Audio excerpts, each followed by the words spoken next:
Hello and welcome to For Fox's Sake. This is the preview with me, Rob Hayes, and we are live on the preview for the first time on YouTube, Facebook, and X. If you're joining us live, very good evening to you on Wednesday, the 27th of August. If you're listening or watching back, I'm sure you get just as much out of it. We've got Pete, Jono, and Tom on with us this evening to look ahead to Friday night under the lights against Birmingham City. And I'll start the way that I like to start the preview. I say I like, it's only my third one, but we'll go around the circle or the square as we are on the screen.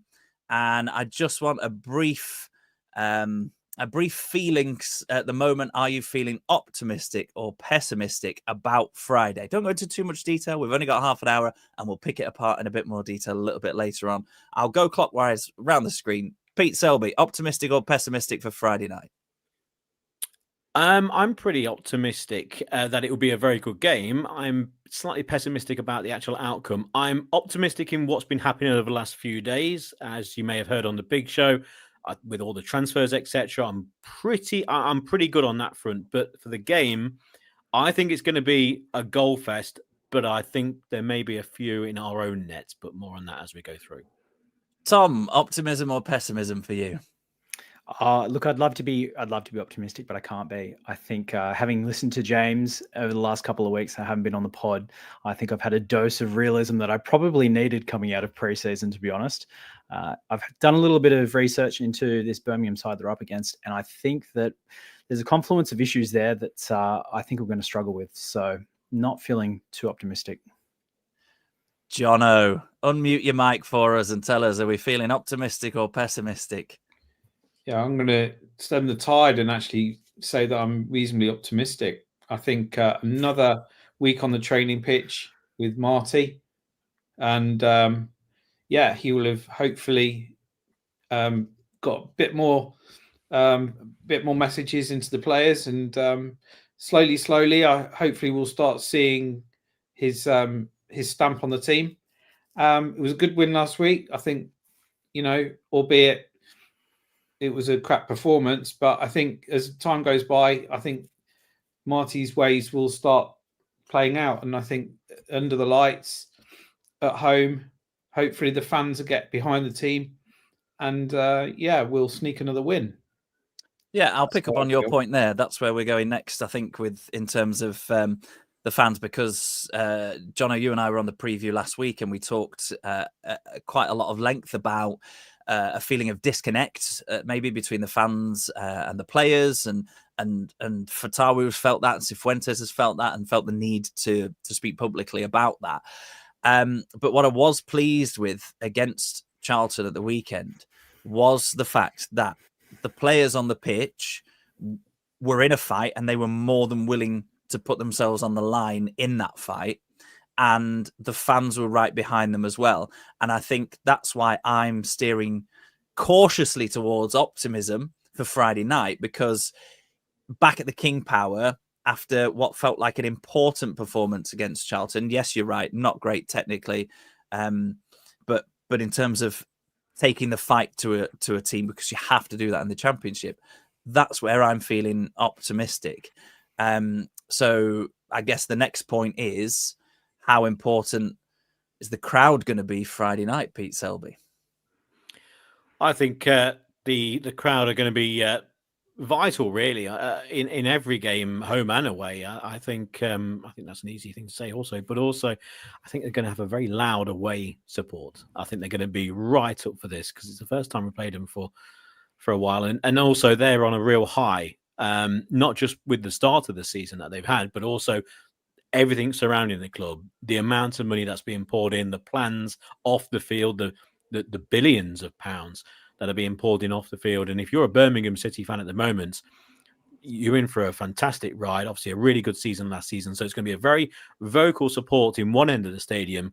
And hopefully what happens on the field in a blue shirt of Leicester will help the home crowd along, because in recent times, and there's absolutely no blame attached to the King Power crowd, it has been rather quiet, mainly because the football has been so poor over the last season and maybe a few games.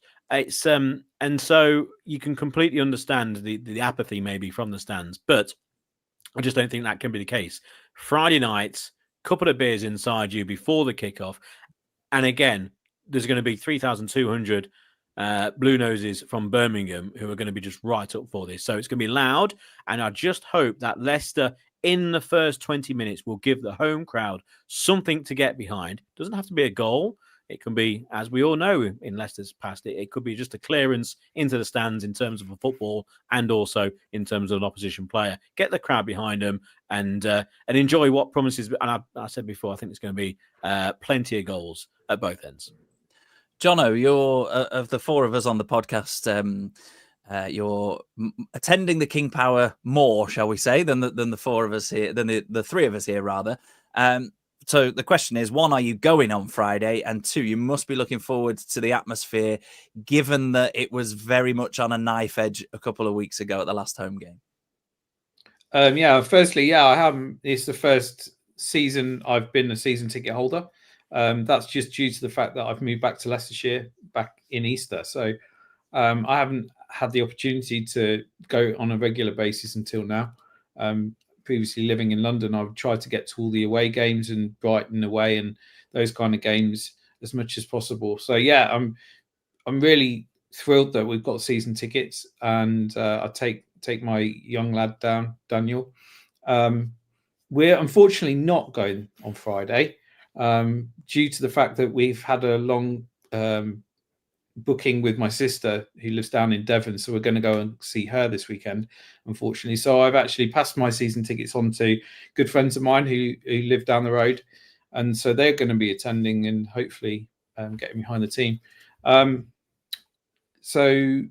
We've forgotten the last bit of your question. It was mainly about whether you were looking forward to the atmosphere on Friday, but if you're not going, you can't be looking forward to it. So we'll move on from that one. Don't worry. I would have been. Certainly, I would have been there otherwise, and looking forward to being under the lights. I think it's a bit more of a special atmosphere after after work on a Friday, like you say, Pete, a few beers inside you, and try to get behind the lads. I think I would have definitely been there and done that if I hadn't got this prior engagement, but. You're not going to get any judgment here from. You don't have to give us the full spiel of why you're not going to be able to make it. It's absolutely fine. We're not here to shame you. You're going to get to more games than most of us this season. Let's have a look. So last time we played Birmingham a couple of seasons ago, 2 wins, 2-1 and 3-2. Dewsbury Hall and Mavididi scoring in both of the games. Mavididi missed Charlton as a precaution at the weekend. But I think everybody's expecting him to be back in the side for Friday night. Now, it's an interesting pick because I'm interested to get people's thoughts on whether you start. We'll go through our preferred lineups or our hoped lineups a little bit later on in the podcast. But what do we think? And we'll come to you first, Tom. What do we think in terms of the left-hand side of the attacking three? Did Monga do enough on his first league start, following on from becoming the youngest goal scorer in Championship history? Or does Mavididi come straight back in? He's Leicester's number 10. He tore Championship fullbacks apart a couple of seasons ago when he was last there. I mean, for me, it's Mavididi straight back in, but I'm interested to know your thoughts, Tom. For me, also, I think it'd be prudent to have Mavididi in. I will say, what's the benefit for confidence? It could be the case that starting Monga at home is probably the preferred environment to actually play him rather than starting him away. And back-to-back starts would be good for him for his development. I do think that given the opponent, they're going to start strong. And given the way that Birmingham plays and their press, I wouldn't mind seeing someone with a bit more experience in that position. So if Mavididi's up to it and he's got the fitness and he's not carrying kind of injury, I'd be inclined to play him. I will say that Monga looks like he can handle it, though. He doesn't seem necessarily too overwhelmed by actually, playing first team football. I think it is a lot to ask in terms of the physicality aspect, but I think his headspace is in the right place. Yeah, I watched the Charlton game with a few friends, neutrals. We had an Arsenal fan and a West Ham fan who were both having bad days for results going the wrong way elsewhere. But they said to me at half time, what do you think to Monga? And I said, to be honest with you, I haven't really noticed him. And they said maybe that's a good thing because he's not sort of standing out as being miles off it. And I said, yeah, well, you're right in that sense, but there's a big part of me that wants to see the Monga that makes the difference in the last 20 minutes. And that's not necessarily exclusively because he's just 16, but actually because he's the kind of player where in modern football now we're talking, a lot of managers are talking about the starting lineup and then the finishers that come on and do the job later on. So Pete, I'll come to you on this one. For me, it's Mavididi from the start, Monga to come in with 20 minutes to go and just have that window where he can be explosive. He can get at maybe a tired fullback, and maybe as his first full season as a senior footballer, he's not a senior pro, he's only 16, but that's the way to use him. So he can have that impact without the pressure being on him to do it from the start. Absolutely. In an ideal world, it would be the case that all season Monga would be more than likely a substitute coming on for Mavididi. And that would also benefit Mavididi as well, because Mavididi can say, you've got an hour and then we're going to bring on Monga. And hopefully we're in a position in the league where we might be playing, let's say, a lesser team or a team who's struggling in the league at home. And Mavididi's played maybe midweek. And then you can maybe start Monga from the start. I think Friday, I think it's a no-brainer. Mavididi, surely for confidence for him as well. He's the first choice winger. I think he's been disappointing really in the first few games. Not too disappointing, but just slightly for me. He had great games. It was a fantastic goal away at Birmingham. And you remember him sitting on the advertising hoardings a couple of years ago. But I think he really does have to come into the side if he is fully fit. Also, that will give an added little bit, even though he doesn't protect the fullback an awful lot, he will do that more than a Monga. So it will be a little bit protection on that side, a little bit more physicality as well, just through sheer size and age. But with the understanding that he does have an hour and we can then bring on Monga. And also, if we need to chase the game, Monga can come on and be one of those finishers, maybe hopefully, fingers crossed that Mavididi's done his job.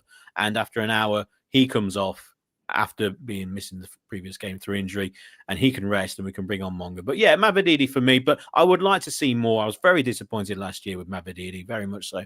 And with the side that we've got at the moment and the diminishing numbers, Mavididi, who was always going to be alongside Fatawu, the two first choice wingers at the start of the season, and two of the bright stars of the Leicester side in the Championship. We've seen what Fatawu can do. Let's hopefully see what Mavididi can do. Interesting across that sort of attacking midfield three, because I think most of us are in agreement that Fatawu is the number one choice down the right-hand side, Mavididi interchanging with Monga down the left. The number 10 position is very much up for debate and remains so, with Bilal El Khanous very, very, very, very unlikely to be seen on Friday night in a Leicester shirt. I can't say for certain because stranger things have happened. We might even see Alexander Isak appear for Newcastle this weekend, and then a pig might fly past the window as well. El Khanous is it's not anywhere near as much of a saga as Isak, but it has taken a little twist this week. Now, even last week when it was almost nailed on that he's going to Palace, and Cifuentes leaves him out because he's not mentally ready to be part of the squad. Absolutely no problem with that. I don't think Page really managed to have an effect on the game. Tough game to make your first senior league start in that number 10 position, especially with how sort of quick Charlton were into the tackle. But so we're not going to see El Khanous. Mavididi has been talked about in the past as possibly possessing the quality on the half turn and the technical ability to drop into that number 10. I think most Leicester fans would say if we've got a striker that was actually half decent, then you could quite comfortably tuck Ayew into that number 10 position as well. But without El Khanous there, and assuming, Jono, that Ayew is going to start up front, because I mean he's grabbed that number 9 shirt like not many other people would have dared after Vardy left. He's basically saying, nailing his colours to the mast, saying I'm starting every week up front. Who do you put in behind him, Jono, in number 10? Yeah, it's a tricky one, isn't it? We're kind of scraping the barrel, and we have all season. I think I said the other day, or on one of the other shows, that I would possibly go a bit more positive in this and possibly start with Daka with IE behind. It doesn't give you any options on the bench, frankly, if you do that. And that just, is the testament to where we are as in terms of a squad. We desperately need someone to be signed up front in this window, just for that, variety, I suppose. I would start with Daka and IE. That would be the way I would go, with Fataru and Mavadidi. And then, how you switch it around if things aren't working, I'm not quite sure. You've got Will Alves potentially, but it looks like he's not really ready. Maybe El Khanous could feature.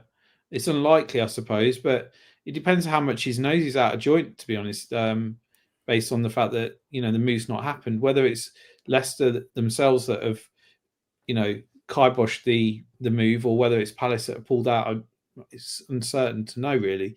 But even so, he's probably not going to be happy, and so therefore, is his mind in it? Probably not. But I would, if he's fit, probably put El Khanous on the bench as someone that you could try and bring on if and when you need him. But if his mind's not in it, it's tricky. So I would start, like I say, with Daka and IE. The El Khanous situation's taken a bit of an interesting twist because he was expecting to leave. Leicester were expecting him to leave. Palace were pretty much lined up to take him. And then actually when the James Justin sale went through to Leeds, the reports then are that Leicester actually don't now need to sell anybody else. They've cashed in their 50 million quid. PSR is a long forgotten memory. Don't worry about the minus points that are probably coming in the next couple of months. We're going to be absolutely fine. And now actually the reports were that the El Khanous price tag got bumped up. Now, it's an interesting one because El Khanous, some reports suggesting that he's had a meeting with the club and he's basically fundamentally said, I'm not playing for you again, regardless of the fact that the Palace transfer has fallen through. But see, for Pete, we've talked on the podcast for a long while about recruitment and transfer strategy not quite being right on the money. Now this is a real on the fence one with El Khanous because on one side I'm sitting there thinking this is brilliant that Leicester are not allowing themselves to be bullied. They've realised actually the finances are looking a lot tidier and we can demand as much money as we think we can possibly get for El Khanous rather than just cash in at the previously agreed rate. But the other part of me is thinking, if that doesn't work, playing hardball, and El Khanous is still here at the end of the transfer window, you're left with a bloke that doesn't want to play for Leicester City, a very expensive asset that could have been reinvested. Which side of the fence do you sit on, Pete? I think it's similar with the Isak situation. I think as when time goes on towards the end of the transfer window, I think the power is with the football clubs, because with us, with Leicester and El Khanous, you've answered the question there by we've reached the PSR limit. We've sold enough players now in the Leicester City fire sale. That means that we don't have to sell anymore. We might sell Victor Christiansen to Forest. We might sell El Khanous in the end of the day, but we can turn around and go, this is the value of the player. Come and get him if you want him. And as time ticks, the player might sit there. He might throw a few toys out of his own pram, but also other clubs in the Premier League, they will get to the deadline and all of a sudden one of them will. Newcastle, Crystal Palace, Tottenham Hotspur. There's plenty of teams who could sign El Khanous. They know exactly what they need to spend on El Khanous to get him. I think it's pretty much set by Leicester. There's other things to play as well, because El Khanous, he doesn't want to sit on the bench or sit on the sidelines all season. He's got an African Cup of Nations, etc., to play later on in the season. And also, it just doesn't do him any good. Doesn't do him any good in terms of his football career and in terms of other teams wanting to sign a player. It looks like a bad egg. In an ideal world, we'll all be skipping along to Filbert Way on Friday nights, and El Khanous would be sitting on the bench in a bit of a rehab mode, and he comes on for the final 30 minutes, does a few tricks, scores a goal, and if he does stay, the world's a better place. I just can't see that being the case. I think he's not going to be involved in the match day squad because I think Leicester will be looking to move him on. I think there's going to be so exciting between now and the end of the transfer window at Leicester because we've got the money, and if he goes, we're going to have an awful lot of money to spend on players, and who knows who could come in.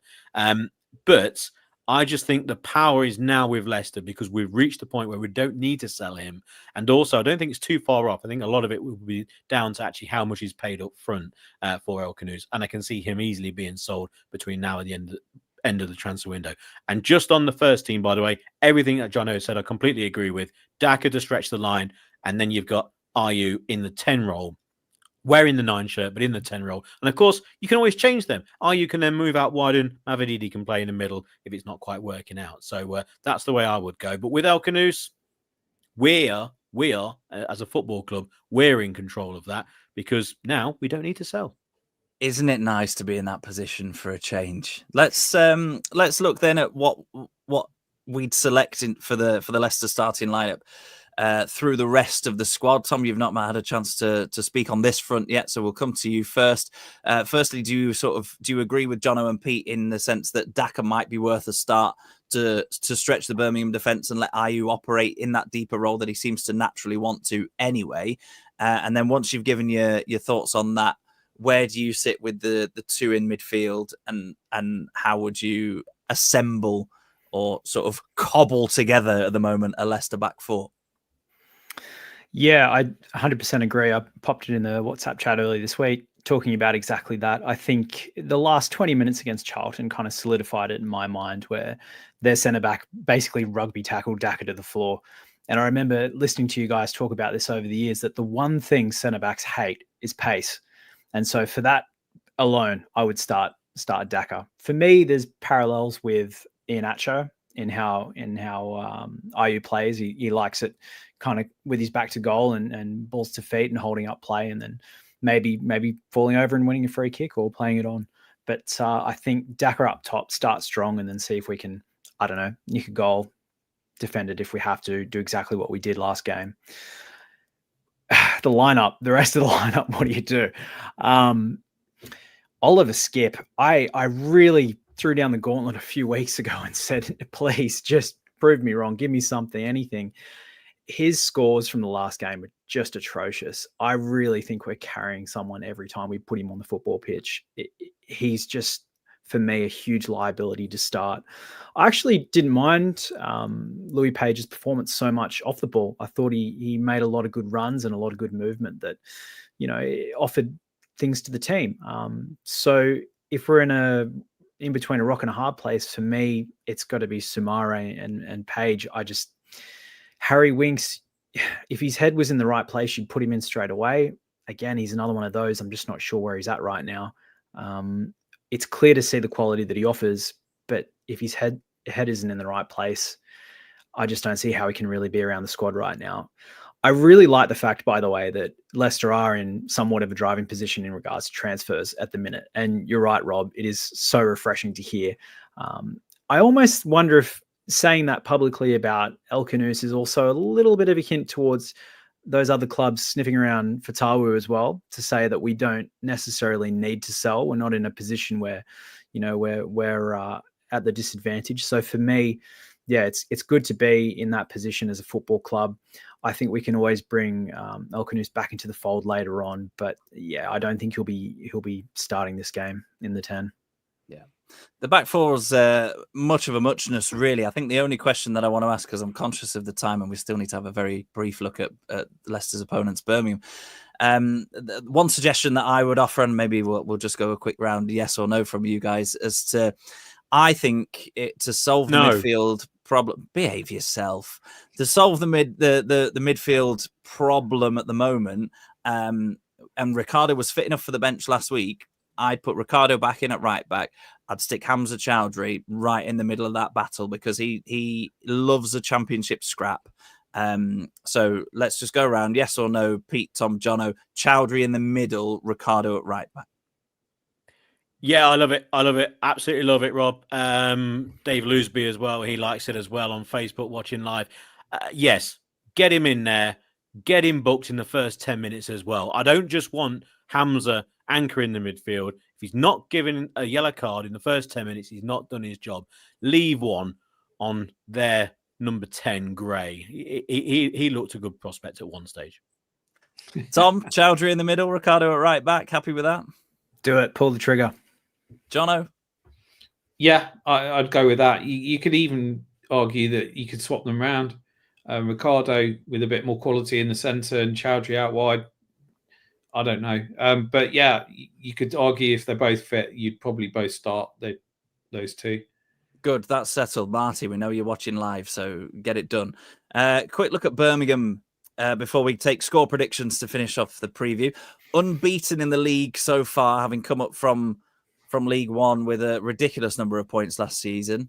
Chris Davies, a coach that is well known to Leicester as a club, first management job. He's doing all right at it. I mean, obviously things are happening at the club that are helping him along the way.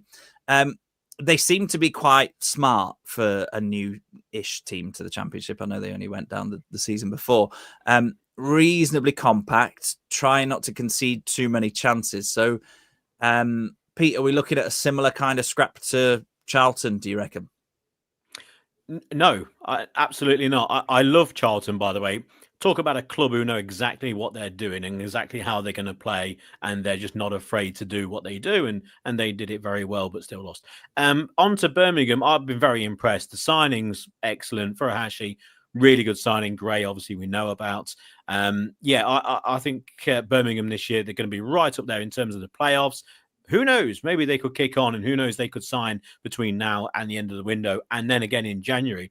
Don't forget, by the way, loan signings. Where are the loan signings going to go? Where are those key Premier League players going to go? Hopefully to our blue, not their blue.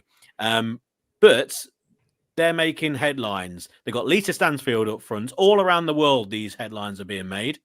No? Anyone? No, you all too. Yeah, but he limped off against Port Vale and is in and had a boot or crutches. He's a very big doubt, which is a big favour for us because I thought he looked good for England under 21s in the summer. He scored 3 goals already this season. If he's missing, it's great. But I take your point about Furuhashi. He scored like a goal every 2 games for Celtic a couple of years ago. So he's a decent talent.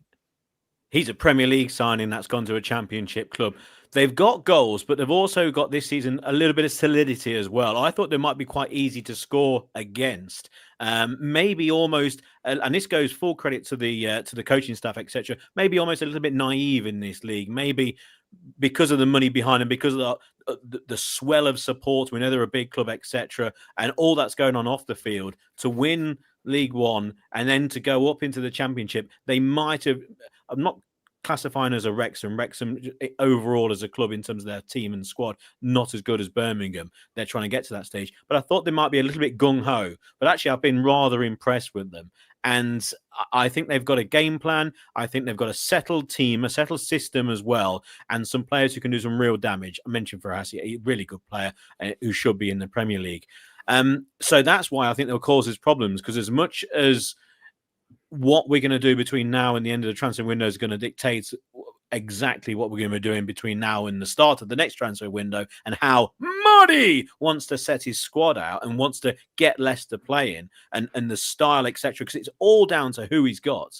Because it's no use having a style of football that doesn't suit the squad that he's got. And I just don't think he knows exactly what the first team is going to be like come the end of Tuesday or whatever the transfer window is. So you've got a settled team that's being built on, know what they're doing against a non-settled side at Leicester.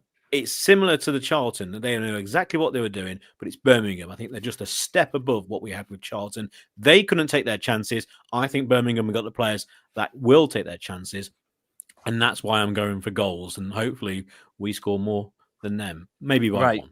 You kick off the predictions then, Pete. We're into the last minute of our allotted 30 minutes, which will inevitably pass us by, but let's do it nice and quickly anyway. Score prediction, and are you picking anybody in particular to get on the score sheet? Yeah, I've got a few quid on Vestergaard first goal, I won't lie. And also, I think I'm going to go for 2-2. I'm normally very positive, as you know, Rob, as people have been listening to for Fox's sake for 12 years. Normally we go for a home win, but I'm going to go for a 2-2, and it might be a Monga late on to get the equaliser or to help out in that way, shape or form. But yeah, tough game. Tom, score prediction for Friday night? 2-1, Leicester City. I am going to back the team on this, even though I don't feel well about it.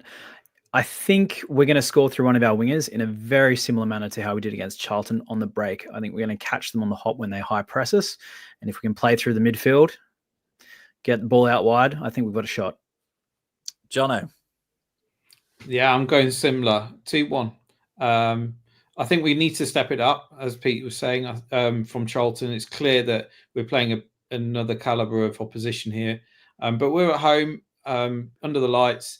So I feel that, you know, as I said earlier on, I think that the team will turn up. We saw some evidence of that against Charlton, that they were willing to, you know, put the application in. If we are going to do that, I think that we'll find the extra bit of quality to nick it. I'm going for a mad 6-goal thriller, 3-3. 6 goals, share the points, job done. Right, thank you very much, Pete, Jono, Tom, for joining us. Thank you to everybody that's watched us live on the various formats.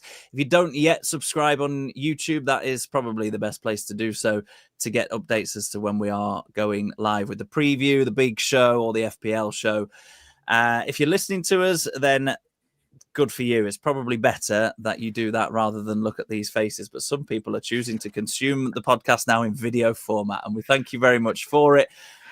Make sure you like, subscribe, follow us on all the various channels, and we will be back soonish with another big show with Pete Selby, a double thumbs up after a 3-3 draw.